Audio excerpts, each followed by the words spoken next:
Salut à tous. Dans cette vidéo, nous allons créer notre première API.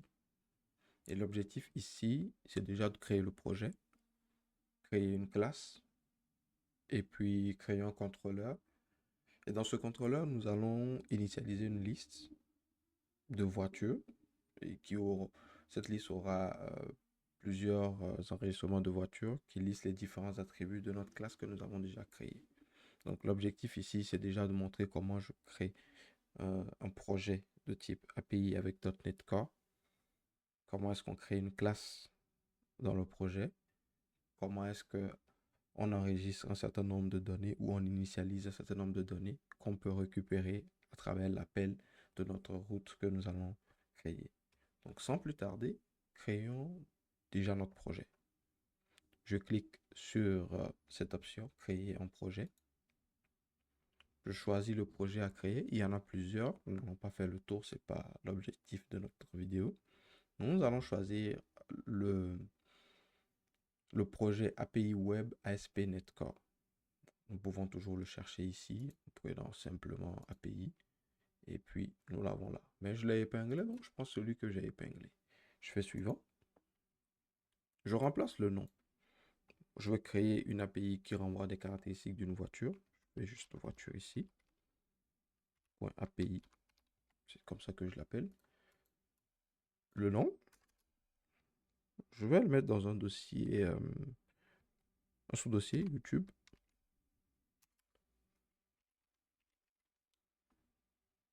Et puis, voiture, API, comme ça. Je fais suivant. Pour la prise en charge .NET, je vais le laisser sur .NET 8. C'est .NET 8 que j'utilise. Et puis, je laisse les autres options par défaut.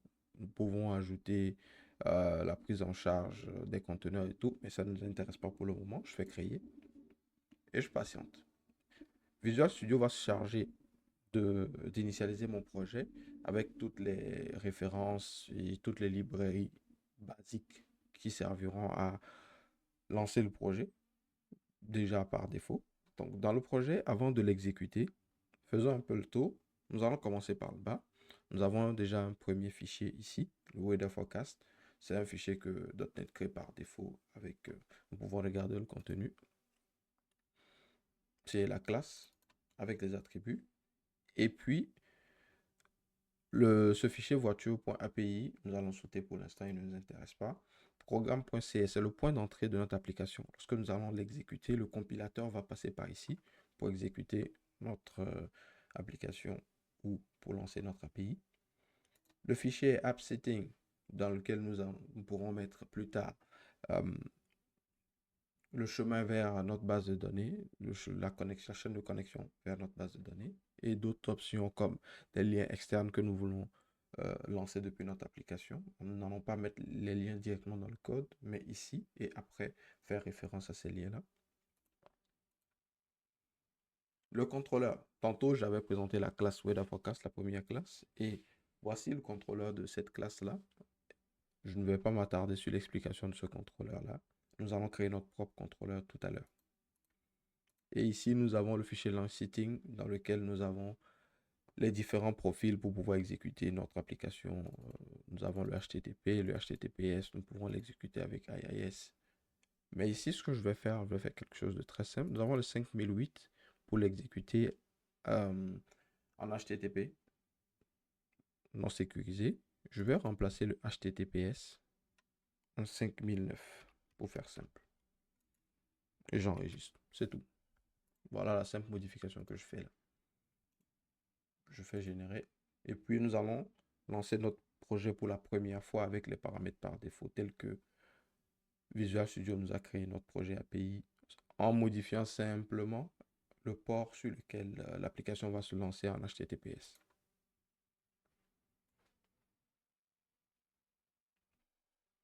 Ça charge et voilà. Très rapide, notre application s'est lancée avec le Weather Forecast, la route par défaut qu'il y a dans l'API. Je fais juste exécuter et puis j'ai le résultat de cette route par défaut. Ce n'est pas ce qui nous intéresse. Nous, ce qui nous intéresse, c'est de pouvoir créer notre propre contrôleur avec notre propre classe, avec nos propres données.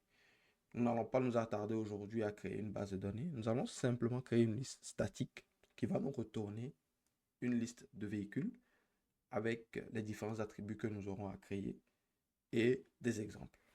Commençons déjà par créer la classe. Je conseille toujours de créer un sous-dossier. Nous allons l'appeler modèle, comme ça. Et nous allons créer la classe voiture. Voilà. Je vais l'appeler voiture. Voiture. Je fais ajouter. Et dans ma classe, ce qui m'intéresse ici, c'est d'avoir des attributs. Et les attributs, j'aurai... Ah, je suis connecté avec Copilote. Copilote me génère divers attributs. Donc, je vais simplement faire tab et il me colle tous ces attributs. Mais je n'ai pas besoin de tous ces attributs. Je vais simplement garder ceux qui m'intéressent. Donc, la marque, le modèle, l'année, peut-être la couleur. Et c'est tout. Simplement. Et ici, si vous voyez, nous avons un warning. Il nous dit que cette propriété ne peut pas être nullable. Ce que je fais généralement, j'enregistre. Je vais simplement dans ma solution, plutôt sur mon projet. Et puis, sur cette option nullable, je la mets à disable. Disable. Comme ça.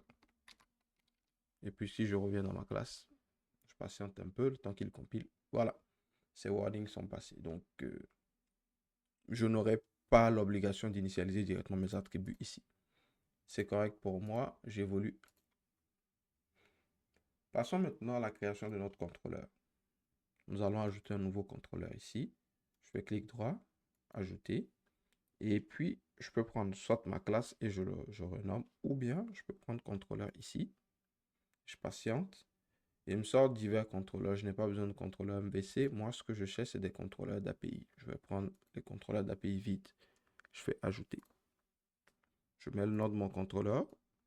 Par convention, on garde toujours contrôler, en anglais, contrôler, à la fin du nom de notre contrôleur. Ici, nous, on veut créer un contrôleur voiture. Il va s'appeler voiture contrôleur.cs. Ça va être V majuscule, comme ça, voiture contrôleur.cs, et je fais ajouter. Mon contrôleur, il est créé. Si j'avais créé mon contrôleur, je vais dire par moi-même, je viendrai ajouter ces attributs-là. Vu que j'ai pris l'option prédéfinie de Visual Studio qui me permet de créer un contrôleur vide avec le minimum d'attributs. Donc, déjà, pour une API, j'ai besoin de certaines annotations, principalement celle-ci. C'est cette annotation qui me dit que la ressource que vous venez de créer tantôt, c'est une ressource qui va se comporter comme une API. Donc, lorsque je vais l'exécuter, je pourrais avoir un retour JSON.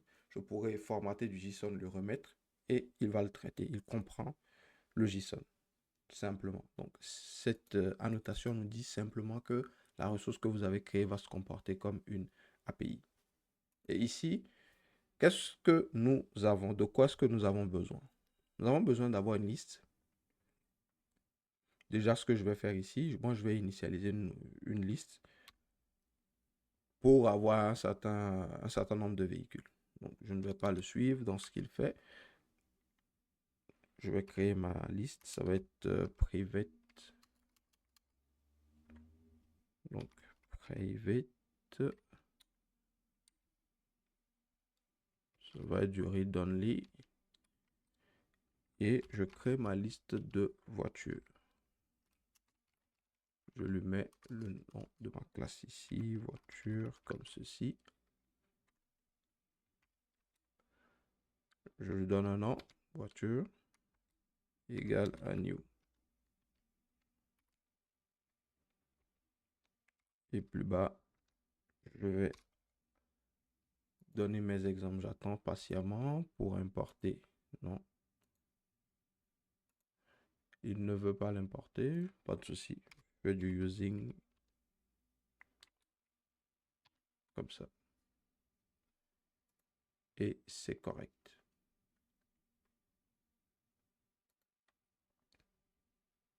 Alors, j'ai toujours des problèmes pour importer ma classe. Je vais juste aller vérifier si tout est enregistré, si je suis dans le bon namespace. Voiture API modèle. C'est bon, public classe correct. Pourquoi est-ce qu'il n'a pas accès? On me dit voiture, un espace de nom mais est utilisé comme un type. Oui. Ok, c'est normal. Je suis dans le même namespace, donc il a des problèmes. Prochainement, je vais faire attention à ne pas avoir la même chose. Ce que je vais faire ici, c'est simple. Je fais ça. Et voiture là, il le reconnaît. Et on est tranquille.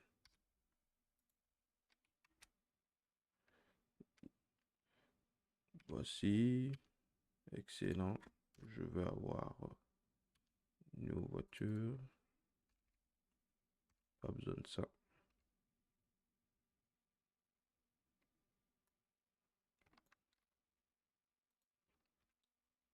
Correct, correct.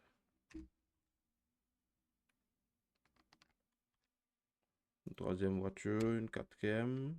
Ouais, une quatrième.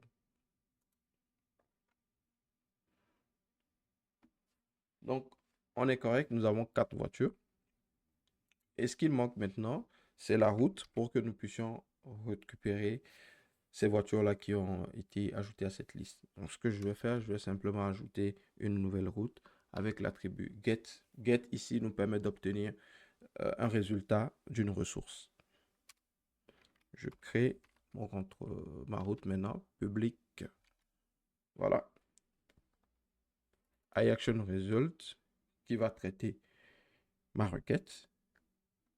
J'ai le format sur lequel, est-ce que c'est une liste, est-ce que c'est une donnée qui va être retournée ici. IEnumerable, ça retourne une liste. Et puis, le type de données qui va être retourné, ici, ça va être voiture, le type voiture. Et puis, le nom de ma ressource. Moi, je la laisse par défaut, get voiture ou bien récupérer voiture. À vous de voir ce que vous voulez mettre. Et puis, à l'intérieur, je fais du return OK. OK, retourne la réponse. Donc, retourne-moi simplement le contenu ou bien retourne-moi simplement la liste que j'ai demandé. Ici, ma liste, c'est une liste statique. Je ne l'ai pas mis en statique. Private statique. Simplement comme ça. Voilà. Private statique. Read only liste. Donc, je prépare juste une liste. Je vais enlever ces parties-là dont je n'ai pas besoin. Parfait. Donc, on est mieux comme ça.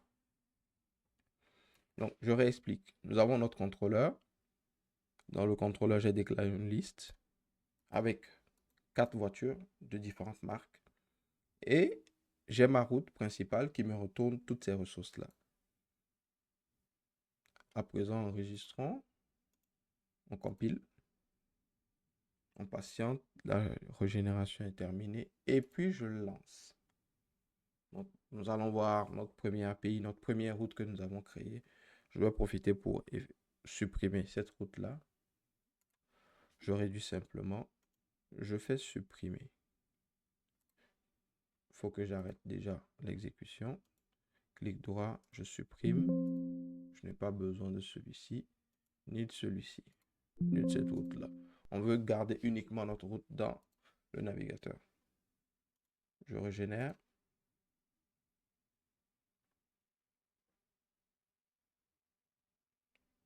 Je relance mon projet. Et voici. Try it out. Je teste. 1, 2, 3. J'ai mon résultat. Donc, dans mon résultat, je vois ici que j'ai appelé localhost 5900. Tantôt, je disais que je pouvais modifier le port sur lequel ma ressource sera exécutée. Donc, j'ai mon localhost qui me dit que je suis en local, le port que j'ai spécifié et ma route. Ma route, c'est API voiture, tel que je l'ai défini dans Visual Studio tantôt. On peut voir ici API et ici contrôleur. Il m'affiche simplement le nom du contrôleur dans lequel je suis. Donc, je peux toujours personnaliser ma route en modifiant simplement cette partie. Je lui ajoute ça et je lui dis, tu mets obtenir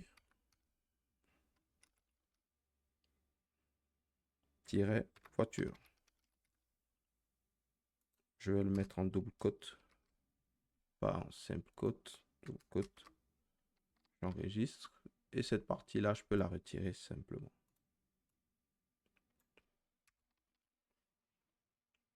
Je le relance.